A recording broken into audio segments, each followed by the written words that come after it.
j'espère que vous allez tous bien avant le match Barça Deportivo Alaves. Match très important pour le Barça pour essayer, n'est-ce pas, de retrouver la deuxième place. Avant de commencer, si vous n'êtes pas encore abonné, abonnez-vous et laissez un petit pouce bleu pour ne rien manquer de nos prochaines vidéos. Sans plus tarder, générique.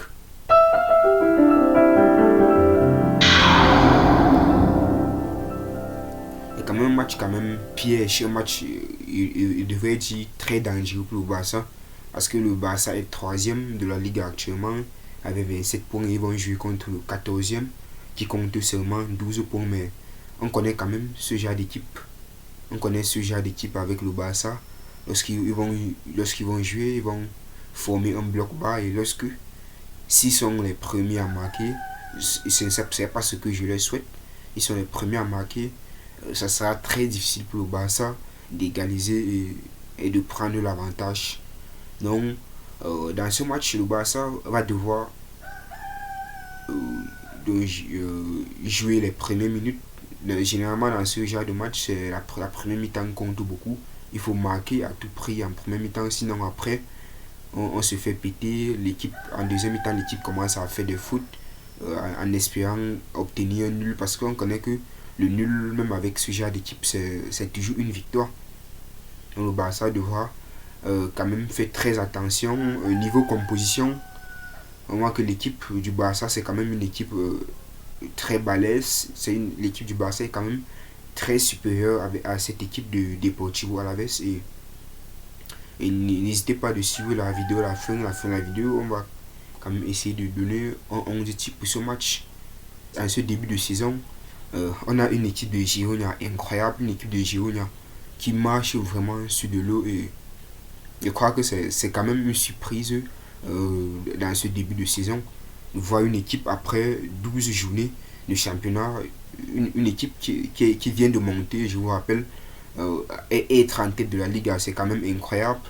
Le Real de Madrid, le Barça qui n'arrive pas vraiment à s'en sortir. Et je crois que cette 13e journée, ça va beaucoup compter, surtout pour le Barça, parce que je vous rappelle, le Barça a quand même perdu en Champions League contre Shakhtar Donetsk et c'est quand même sans conséquence.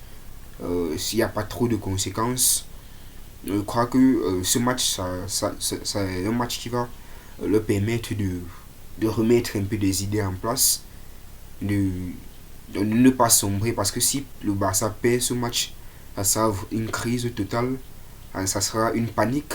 Et la Champions League, c'est vrai que le Barça a déjà les points nécessaires pour se qualifier en huitième de finale, mais bon, ça pourrait relancer les autres équipes si le Barça perd ce match. Après, en Champions League, ils seront un peu en manque de confiance, ils n'auront plus de la confiance et ça pourrait relancer les autres équipes. Car ce match, ça va beaucoup compter pour l'état d'esprit des joueurs, ça va beaucoup compter sur la psychologie des joueurs. Je crois que le Barça doit vraiment gagner ce match. Petit pronostic, je crois que le Barça va gagner, disons 2 à 3-0. Si vous pensez le contraire ou si vous avez vos parts de pronostic, n'hésitez pas de les donner en commentaire. Niveau composition, on a au côté Barça, on a quand même quelques absents. On a quand même l'absence de Gavi qui a été suspendu, Frenkie de Jong qui est incertain, qui était blessé et qui est donc incertain. On a Sergio Roberto qui est aussi blessé. Donc, comme gardien de but, j'aimerais voir Ter Stegen. C'est vrai que c'est un gardien qui fait vraiment du bien au Barça en ce début de saison. C'est l'homme fort côté Barça. Si le Barça est aussi loin en Champions League ou peut-être en haut du tableau de la Liga, c'est aussi en partie grâce à ce gardien. Et, on ne peut pas l'accuser, on ne peut pas l'accuser de tous les défaites, de tous les buts encaissés. Il n'est pas le seul responsable. Et en défense, Jules Koundé, Inigo Martinez et Araujo.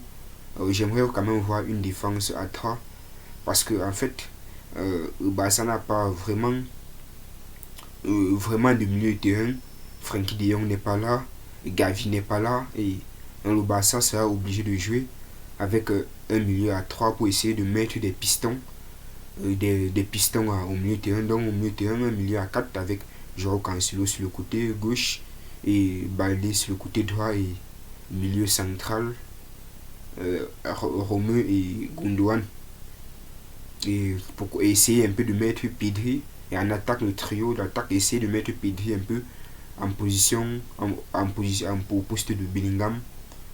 Un milieu de terrain genre un peu plus offensif. Et en attaque, j'aime Robert Lewandowski et Joao Félix.